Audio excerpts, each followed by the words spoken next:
1 something this 2 something ఇట్లా పెడతారు 10A4 some 60A10 what అని అడుగుతారు. ఓకే, ఫస్ట్ నేను చెప్పిన ఎగ్జాంపుల్స్ చూడండి, ఒక్కొక్క దానికి ఒక్కొక్క డిఫరెంట్గా చాలా క్లియర్గా చెప్పాను. షూర్ షార్ట్ 5 మార్క్స్ వస్తాయి. ఓకే, ఏమీ రాదు అన్న వాళ్ళు ఇది ప్రిపేర్ అవ్వండి. వీటితో పాటు ఇంకా ఏం అడుగుతారంటే నేను అవి నోట్ చేశాను, చెప్తాను చూడండి.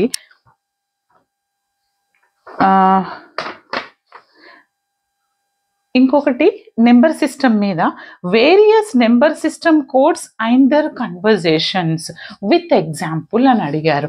వేరియస్ నెంబర్ సిస్టమ్స్ అంటే మీరు ఆక్టల్ ఏంటి, బైనరీ ఏంటి అండ్ డెసిమల్, హెక్సాడెసిమల్ గురించి రాసి ఒక ఎగ్జాంపుల్ ఇవ్వాలి. థియరటికల్గా కూడా అడుగుతారు అదే క్వశ్చన్ని. And bullion ఎక్స్ప్రెషన్లో true